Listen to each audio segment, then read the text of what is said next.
বন্ধুরা, আফগানিস্তান থেকে প্রচুর পরিমাণ পণ্য বাংলাদেশে ঢুকছে। সম্প্রতি আফগানিস্তান থেকে 25,000 টন খেজুর এবং ছোলা বাংলাদেশে আসতে যাচ্ছে। আফগানিস্তানের এই খেজুর এবং ছোলা রমজান মাসের জন্য বাংলাদেশে ঢুকছে।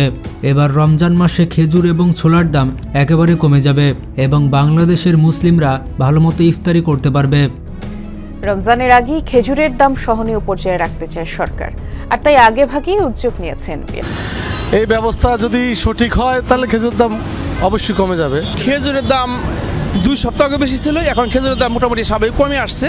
বন্ধুরা, যেমনটা আপনারা জানেন, মাঝে মধ্যেই বাংলাদেশে নিত্য প্রয়োজনীয় ভোগ্য পণ্য রপ্তানি বন্ধ করে দেয় ভারত, যার ফলে বিপাকে পড়তে হয় বাংলাদেশের মানুষকে। তবে ভারতের একের পর এক পণ্য রপ্তানি বন্ধের মধ্যেই আফগানিস্তান থেকে বড় সুখবর পেল বাংলাদেশ। আফগানিস্তান বাংলাদেশে খেজুর এবং নিত্য প্রয়োজনীয় জিনিস রপ্তানি করতে চায়। তাছাড়া আফগানিস্তানে যে সকল ফলমূল উৎপাদন হয় সেগুলো তারা বাংলাদেশে রপ্তানি করতে চায়।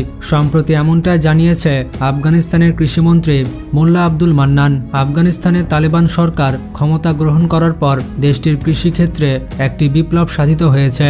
বিশেষ করে আফগানিস্তানের পুষ্পেত্তিকা খাল খননের পর থেকে দেশটিতে চাষাবাদযোগ্য জমির পরিমাণ আরও বেশি পরিমাণ বৃদ্ধি পেয়েছে, আর এ কারণে দেশটিতে রেকর্ড পরিমাণ কৃষিপণ্য উৎপাদিত হয়েছে। আফগানিস্তান পৃথিবীর অন্যতম শীর্ষ রপ্তানিকারক দেশ। দেশটির আবহাওয়া এবং জলবায়ু কৃষিপণ্য উৎপাদনের জন্য উপযুক্ত। আফগানিস্তানে প্রচুর পরিমাণে গম, আলু, পেঁয়াজ, মশলা, কিশমিশ, তুলা, জাফরান এবং রসুন সহ বিভিন্ন রকমের সুস্বাদু ফলমূল উৎপাদন হয়। দেশটির রপ্তানি আয়ের 80% আসে তাদের কৃষিপণ্য রপ্তানি থেকে। সম্প্রতি আফগানিস্তান থেকে 25,000 টন ছোলা এবং মসুর ডাল এবং খেজুর আমদানির ঘোষণা দিয়েছে বাংলাদেশ। আফগানিস্তান বিশ্বের অন্যতম খেজুর রপ্তানিকারক দেশ। দেশটির খেজুরের খ্যাতি পুরো পৃথিবী জুড়ে রয়েছে। আসন্ন রমজান মাস উপলক্ষে বাংলাদেশকে 10 টন খেজুর বিনামূল্যে উপহার দিবে আফগানিস্তান সরকার, আর এমনটাই অফিসিয়ালি জানিয়েছে আফগানিস্তান সরকার। তাছাড়া আফগানিস্তান বিশ্বের শীর্ষ ফল রপ্তানিকারক দেশ।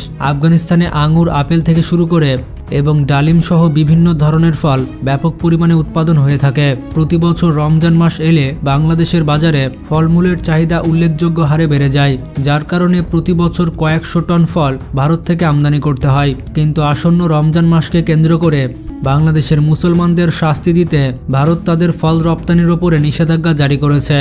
তবে ভারতের ফল রপ্তানির ওপর নিষেধাজ্ঞা বাংলাদেশের ওপর কোনো রকম প্রভাব ফেলবে না, কারণ আফগানিস্তান বাংলাদেশে স্বল্প মূল্যে ফল রপ্তানি করবে। বিশেষ করে আফগানিস্তানের ডালিম স্বাদ ও মানের জন্য পুরো বিশ্বজুড়ে পরিচিত। তাছাড়া আফগানিস্তানের ডালিম দিয়ে তৈরি বিশেষ এক ধরনের জুস ইউরোপ এবং আমেরিকায় বেশ সাড়া ফেলেছে। এটি পামির কোলা নামে সবাই চেনে। বাংলাদেশের বাজারেও এই পানীয় ভালো করবে বলে আশা করছেন আফগানিস্তানের ব্যবসায়ীরা। আফগানিস্তানের ব্যবসায়ীরা বাংলাদেশে কাঁচা ফল রপ্তানির পাশাপাশি বিভিন্ন প্রক্রিয়াজাত ফলের রস বাংলাদেশে রপ্তানি করতে চায়। এছাড়া আফগানিস্তানে কোনো রকম সমুদ্র বন্দর না থাকায় দেশটি তাদের এই সকল পণ্য পাকিস্তানের করাচি বন্দর দিয়ে বাংলাদেশে পাঠাবে বলে জানিয়েছে আফগানিস্তানের বাণিজ্য মন্ত্রণালয়। এছাড়া আফগানিস্তানে প্রচুর পরিমাণে মশলা উৎপাদন হয়ে থাকে। বাংলাদেশের 80% মশলা ভারত থেকে আমদানি করা হয়, কিন্তু বিভিন্ন সময়ে ভারত নানা অজুহাত দেখিয়ে বাংলাদেশে মশলা রপ্তানি বন্ধ করে দেয়, যার ফলে বাংলাদেশের বাজারে কৃত্রিম সংকট তৈরি হয়। ভারতের ওপর বাংলাদেশের এই নির্ভরতা কমাতে অন্তর্বর্তী সরকার ভারতকে বাদ দিয়ে পাকিস্তান এবং আফগানিস্তান থেকে মশলা আমদানির পরিকল্পনা করছে, যার ফলে ভারতের ওপর বাংলাদেশের একক নির্ভরতা কমে যাচ্ছে। তাছাড়া আফগানিস্তানের বাজারে বাংলাদেশের পণ্য রপ্তানির বিশাল সম্ভাবনা তৈরি হয়েছে।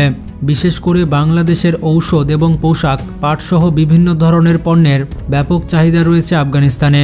বর্তমানে আফগানিস্তানের ওষুধের মার্কেটে 30% দখল করে আছে বাংলাদেশ। তাছাড়া আপনারা যেমনটা জানেন, বাংলাদেশ ভারত থেকে প্রতি বছর 3 থেকে 4 বিলিয়ন ডলারের তুলা আমদানি করে থাকে, কিন্তু ভারতের তুলার মান তেমন একটা ভালো নয়। অপরদিকে আফগানিস্তানের তুলার মান পুরো পৃথিবীতে অত্যন্ত বিখ্যাত।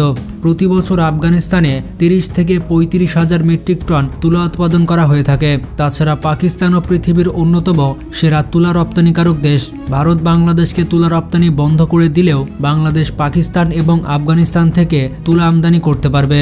ভারত বাংলাদেশে পণ্য রপ্তানি বন্ধ করার পরপরই বিকল্প বাজারের দিকে ঝুঁকছে বাংলাদেশ, যার ফলে হাজার হাজার কোটি টাকার রাজস্ব হারাচ্ছে ভারত। দেশটির কৃষকেরা বাংলাদেশে পণ্য রপ্তানি করতে না পেরে এসব পণ্য রাস্তায় ফেলে বিক্ষোভ মিছিল করছে।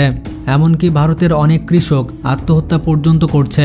বাংলাদেশে পণ্য রপ্তানি করতে না পারার কারণে ভারত জুড়ে কৃষকের আত্মহত্যার মিছিল ক্রমশ বেড়েই যাচ্ছে।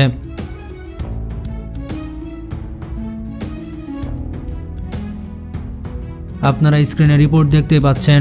ভারতের কৃষকেরা জানান, বাংলাদেশে তাদের কৃষি পণ্য রপ্তানি করতে না পারলে তাদের কৃষি উৎপাদন খরচও ওঠে না। আর এদিকে ভারতের পণ্য রপ্তানি বন্ধের সুযোগ গ্রহণ করেছে পাকিস্তান ও আফগানিস্তানের ব্যবসায়ীরা। মুসলিম প্রধান এই দুই দেশের ব্যবসায়ীরা জানান, বাংলাদেশে ভোগ্যপণ্য চাহিদা পূরণ করতে আমরা সক্ষম। বিশেষ করে মুসলিম দেশ পাকিস্তান থেকে বাংলাদেশে আমদানি বেড়েছে প্রায় 90% পর্যন্ত। অপরদিকে ভারত থেকে এই কয়েকদিনে বাংলাদেশে আমদানি কমেছে 27 থেকে 30% পর্যন্ত। তাছাড়া আসন্ন রমজান মাস উপলক্ষে পাকিস্তান থেকে 25,000 টন ছোলা এবং মসুরের ডাল আমদানি করবে বাংলাদেশ। তাছাড়া পাকিস্তানের সাথে বাংলাদেশের সরাসরি ফ্লাইট চালু হচ্ছে। আর এই বিষয়টি নিশ্চিত করেছে বাংলাদেশে অবস্থিত পাকিস্তানি হাইকমিশনার। শেখ হাসিনা পতনের পর থেকে পাকিস্তান থেকে বাংলাদেশে আমদানির পরিমাণ $418 মিলিয়ন, যা আগের অর্থ বছরে ছিল $241 মিলিয়ন। এদিকে বাংলাদেশে ভারত উত্তেজনার প্রেক্ষিতে ভারতের ব্যবসায়ীরা আশঙ্কা করছে বাংলাদেশি ক্রেতা হারানোর জন্য। ভারত বাংলাদেশে রপ্তানিতে কোনো রকম নিষেধাজ্ঞা দিলে উল্টো বাংলাদেশ সেই পণ্য উৎপাদনে স্বয়ংসম্পূর্ণ হয়ে ওঠে। 2014 সালে ভারতের মোদী সরকার বাংলাদেশে গরু রপ্তানি বন্ধ করে দিলে বাংলাদেশের খামারিরা নতুন গরু পালন বাড়িয়ে দেয়, যার ফলে বাংলাদেশে গরুর মাংস উৎপাদনে বলতে গেলে স্বয়ংসম্পূর্ণ। তাছাড়া বাংলাদেশ থেকে ভারতে পর্যটন অনেক কমে গিয়েছে। আর এতে করে হু হু করে কমছে ভারতীয় রুপির মান। সর্বশেষ ডলারের বিপরীতে ভারতীয় রুপির মান 85.56 টাকা। আর এটি হচ্ছে ইতিহাসের সর্বনিম্ন। ভারতের অর্থনৈতিক বিশ্লেষকরা আশঙ্কা করছেন, বাংলাদেশ থেকে পর্যটন এবং পণ্য রপ্তানি বাড়াতে না পারলে ভারতীয় রুপির মান আরও কমার আশঙ্কা রয়েছে। বাংলাদেশে ভারত প্রতি বছর 15 থেকে 16 বিলিয়ন ডলারের পণ্য রপ্তানি করে। অপরদিকে বাংলাদেশ ভারতে রপ্তানি করে মাত্র 1 থেকে 2 বিলিয়ন ডলার। শেখ হাসিনা সরকারের আমলে ভারত বাংলাদেশে একচেটিয়া বাণিজ্য করেছে। বাংলাদেশের কোনো পণ্য ভারতের বাজারে জনপ্রিয়তা লাভ করলে ভারত সেটিতে অতিরিক্ত ডাম্পিং কর লাগিয়ে দেয়। অতিরিক্ত শুল্কের কারণে বাংলাদেশের সেই পণ্যের দাম কমে যায়, যার ফলে ভারতীয় আমদানিকারকরা বাংলাদেশ থেকে পণ্য আমদানিতে নিরুৎসাহিত হয়। তবে নতুন সরকার ক্ষমতায় আসার পর ভারতের ওপর নির্ভরতা কমিয়ে পাকিস্তানের সাথে বাণিজ্য বৃদ্ধির ইঙ্গিত দিয়েছে। তাছাড়া প্রতি বছর বাংলাদেশ থেকে ভারতে বিপুল পরিমাণে মানুষ চিকিৎসার জন্য যায়।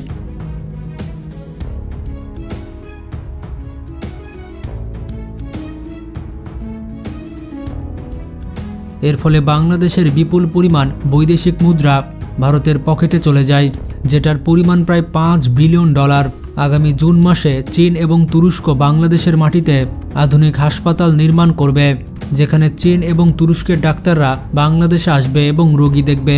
তুরস্কের এবং চীনের ডাক্তার বাংলাদেশে ঢুকলে বাংলাদেশের মানুষ আর কখনো চিকিৎসার জন্য ভারতে যাবে না। এতে করে ভারতের ওপর চিকিৎসা ক্ষেত্রে নির্ভরতা কমে আসবে।